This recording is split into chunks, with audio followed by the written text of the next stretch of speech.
un nouveau look. Onglerie, coiffure et coupe tendance, coiffure mariée, tissage et extension cheveux, lissage brésilien, extension cils, maquillage. Luminel Béorir, Verescalien 4 foot. Salon de beauté Luminel vous présente le journal.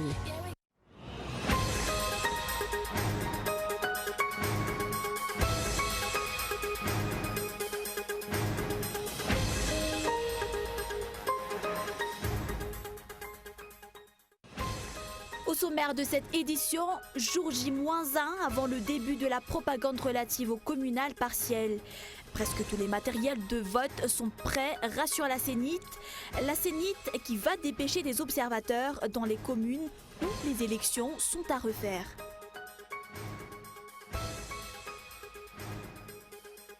Les chefs Foukoutans dénoncent les récentes déclarations du Premier ministre relatives aux feux de brousse qui gagnent en ampleur. Selon ce dernier, les Foukoutans seront sanctionnés en fonction de la superficie brûlée sur leur territoire.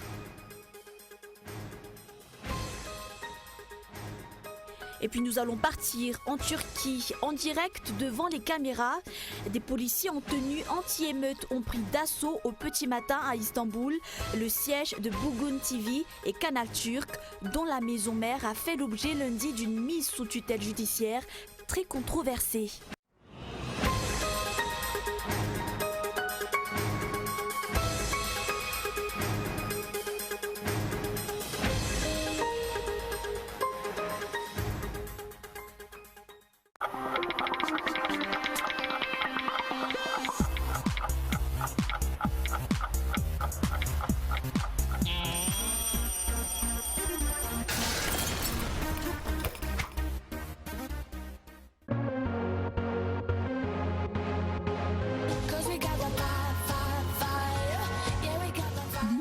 Un nouveau look.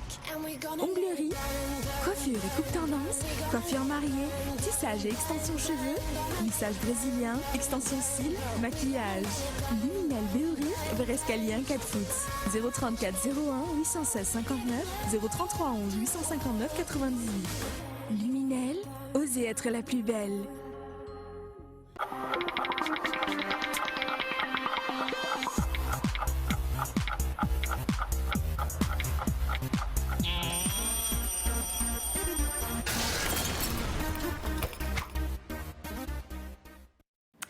Bonsoir et bienvenue à tous si vous nous rejoignez pour ce journal. À la une de l'actualité, la réaction du ministre de l'Élevage du temps de Ravalomanana ne s'est pas fait attendre concernant le litige foncier opposant Tyco Agri à l'État. Selon lui, l'attribution du terrain à Tyco Agri a suivi les procédures en vigueur. Cependant, le ministère d'État en charge des projets présidentiels et de l'aménagement du territoire persiste à dire que le contrat de cession n'est pas légal. Feizo Rafali. Le litige foncier opposant l'État à Tyco Agri continue à faire des remous. Aujourd'hui, c'était au tour de Panzala Manuel d'apporter sa version. Ce dernier est l'ancien ministre de l'Élevage de Marc Ravalomanana qui a signé le contrat de cession entre l'État et Tyco Agri. Selon lui, les procédures ont été rigoureusement suivies. Ils n'ont qu'à consulter les dossiers qu'ils ont entre les mains. Ils doivent se référer à la date. Le ministre que j'ai succédé a lancé un appel d'offres. Il y a eu des soumissionnaires et qui a été retenu? Continuité de l'État oblige. Lorsque tous les dossiers étaient complets, j'ai procédé à la signature. Rappelons que le directeur général des domaines a annoncé récemment que le contrat de cession entre l'État et Tyco Agri n'est pas légal. Selon lui, la vente de terrain domanial relève de l'attribution du ministère de l'Aménagement du Territoire, lequel a déjà existé à l'époque. Ce contrat de cession n'est pas légal. Le ministre de l'Agriculture ne peut pas signer un acte de vente relatif à un terrain domanial. Cette attribution revient soit au ministre en charge de l'Aménagement du Territoire, soit au préfet de région. Le parti TIM envisage de porter ce litige à l'international si aucune solution n'est trouvée. Jour J-1 avant le début de la propagande relative au communal partiel. Presque tous les matériels de vote sont prêts, rassure la Sénit. Des matériels acquis grâce au soutien apporté par plusieurs pays, dont la Norvège. Pour remédier aux irrégularités ayant émaillé le déroulement de l'élection du 31 juillet dernier, la Sénit va dépêcher des observateurs dans les communes où les élections sont à refaire. Zora Koutounjin. Plus que quelques heures et la propagande électorale relative aux communales partielles débutera dans les 19 communes où les élections sont à refaire. La propagande commencera en effet demain. Elle sera surveillée de près par la CENIT car cette commission prévoit d'envoyer des observateurs dans chaque commune. Nous allons prendre des dispositions pour sécuriser les matériels. Nous allons donc envoyer un commissaire électoral dans chaque commune qui va effectuer la coordination et le suivi. Outre l'encre indélébile attendue pour demain, tous les matériels de vote comme les bulletins uniques ou encore les urnes transparentes sont prêts, rassure la CENIT. Le PNUD les a remis ce jour à cette commission. Ces matériels d'un montant de $50 000 ont été acquis grâce à la collaboration avec plusieurs pays, dont la Norvège. Ils seront acheminés vers les 221 bureaux de vote à partir du 2 novembre prochain. Et rappelons que les élections communales partielles se tiendront le 13 novembre. Et les détails de la loi des finances rectificative 2015 et de la loi des finances 2016, adoptées samedi dernier en Conseil des ministres, sont tenus secrets. Ainsi, le secteur privé ne sait pas si ces requêtes ont été prises en compte lors de l'élaboration de ces textes. Et ces projets de loi seront encore soumis pour examen et adoption à l'Assemblée nationale. Une validation qui ne devrait pas aller au-delà de décembre, d'après un économiste. Michela Ranardson. Le ministre des Finances et du Budget a esquivé la question relative aux grandes lignes de la loi des finances rectificative 2015. Ainsi, il faudra attendre la présentation de cette dernière à l'Assemblée nationale avant d'en connaître les détails. Mais les opérateurs privés attendent, eux, que leurs réclamations relatives à la baisse de la TVA aient été considérées. La TVA est de 20% actuellement et ils souhaitent la voir réduire à 15%. S'ils ont mis du temps à élaborer le texte, nous pensons que peut-être il y a eu une exigence de la Banque mondiale. Nous avons demandé à ce que les droits d'assises ne soient pas appliqués, mais apparemment ils vont quand même les réclamer. On verra la suite, car en ce moment le texte est examiné à l'Assemblée nationale. La loi des finances rectificatives est en effet soumise aux députés durant cette deuxième session ordinaire de l'Assemblée nationale. Son adoption doit se faire avant la fin du mois de décembre, selon un économiste. Les lois des finances rectificatives. L'adoption de la loi des finances rectificatives a en effet connu un retard. Mais je dirais que ce décalage est nécessaire étant donné que l'État va engager une dépense conséquente et sans l'adoption de la LFR, il ne pourra pas le faire. Cette adoption doit s'effectuer au mois de décembre au plus tard. Reste à savoir si le budget alloué à la décentralisation a été revu à la hausse dans cette LFR, comme promis lors de l'élaboration de la loi des finances initiales. Après l'interdiction relative à la production et à la vente de sachets en plastique, les sacs en papier commencent à être visibles sur le marché. Des sacs qui sont confectionnés par une entreprise privée et qui sont disponibles en plusieurs formats. Le prix de l'unité va de 30 ariars jusqu'à 400 ariars, un prix qui n'arrive pas à concurrencer celui des sachets en plastique d'après certains grossistes. Ainsi, les clients semblent hésiter à utiliser ces sacs qui s'abîment facilement pour faire leurs emplettes. La majorité des Malgaches attend alors d'autres solutions de rechange, moins coûteux mais plus pratiques. Et on passe à un tout autre sujet. Cette fois-ci, les chefs Fonctan dénoncent les récentes déclarations du Premier ministre relatives aux feux de brousse qui gagnent en ampleur. Selon ce dernier, les Fonctan seront sanctionnés en fonction de la superficie brûlée sur leur territoire. Mais d'après les chefs Fonctan, et si on les inculpe, ils démissionneront de leur poste. Gaëtan Gislav. Les chefs Fonctan digèrent mal les récents propos du Premier ministre. S'exprimant sur les feux de brousse qui gagnent en ampleur, ce dernier a interpellé les chefs Fonctan et a rappelé par la même occasion que les Fonctan seront sanctionnés en fonction de la superficie brûlée sur leur territoire. Mais les chefs Fonctan dénoncent.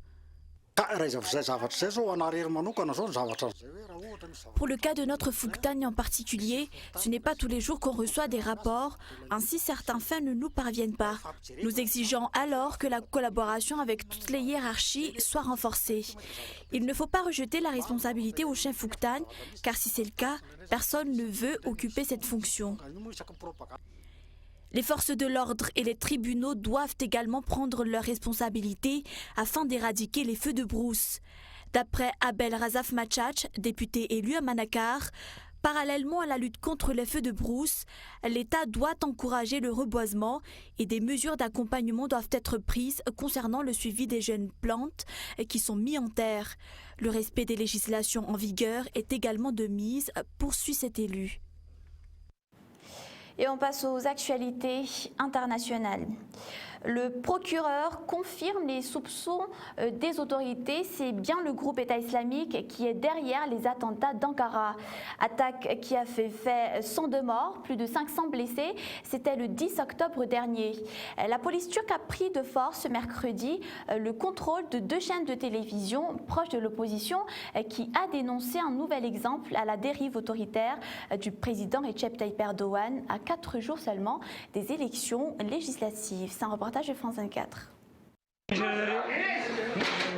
4h30 du matin, la police force la porte d'entrée où siègent les télévisions d'opposition Bugün TV et Canal Turc. L'intervention est retransmise en direct sur Internet. À l'extérieur du bâtiment, c'est le chaos.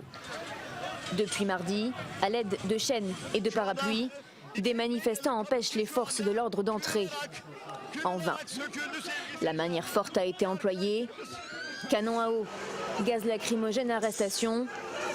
Ce député du Parti républicain du peuple est malmené par les forces de l'ordre. Pour l'opposition, ce coup de force est une atteinte à la démocratie et à la liberté des médias.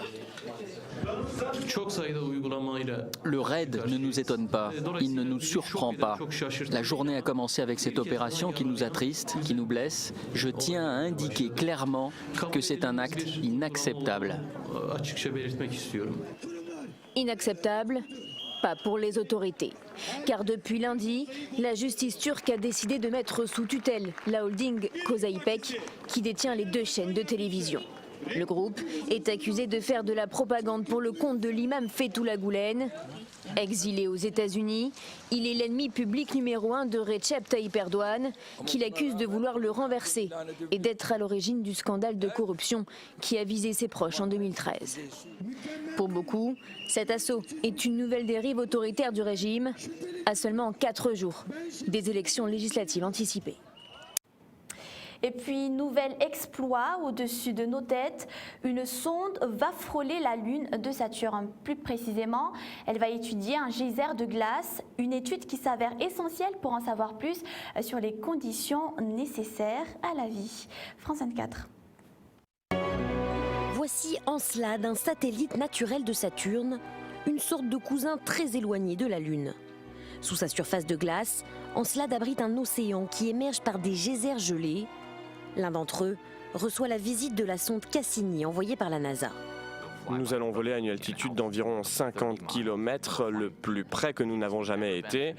Nous allons traverser le geyser et grâce à nos instruments, nous allons recenser les gaz et les particules qui le composent. Ce qui intéresse particulièrement les scientifiques, c'est la présence ou non d'hydrogène, cet élément rejeté par les volcans sous-marins. Sa présence permet la circulation d'eau chaude, indispensable à la vie. La vie nécessite 3 choses. Elle a besoin d'eau, elle a besoin de composants chimiques et elle a besoin d'énergie. Et aujourd'hui, certaines nouvelles données nous indiquent que Encelade détient ces 3 choses. Cassini ne peut pas déceler les signes de vie eux-mêmes, comme l'ADN par exemple. Mais la sonde peut déterminer que les conditions sont réunies. Les premières données sont attendues sur Terre au plus tôt jeudi soir. Leur analyse, elle, prendra sans doute plusieurs mois. Et voilà, rappel des quelques points de ce journal à présent. Selon le ministre de l'Élevage du temps de Ravalomanana, l'attribution du terrain à Tycho Agri a suivi les procédures en vigueur concernant le litige foncier opposant Tycho Agri à l'État. L'autre partie qui déclare que le contrat de cession n'est pas légal. Après l'interdiction relative à la production et à la vente de sachets en plastique, les sacs en papier commencent à être visibles sur le marché. Des sacs qui sont confectionnés par une entreprise privée et qui sont disponibles en plusieurs formats. Nous avons vu aussi les chefs Fonctane qui dénoncent les récentes déclarations du Premier ministre relatives aux feux de brousse qui gagnent en ampleur. Selon ce dernier, les Fonctane seront sanctionnés en fonction de la superficie brûlée sur leur territoire. Voilà, c'est la fin de ce journal. Merci de votre attention. On se retrouve demain à la même heure. Excellente suite de programme. Au revoir. un nouveau look. Onglerie, coiffure et coupe tendance, coiffure mariée, tissage et extension cheveux, lissage brésilien, extension cils, maquillage. Luminel Béouric, Verescalien 4 foot. Le journal vous a été présenté par Salon de beauté Luminel.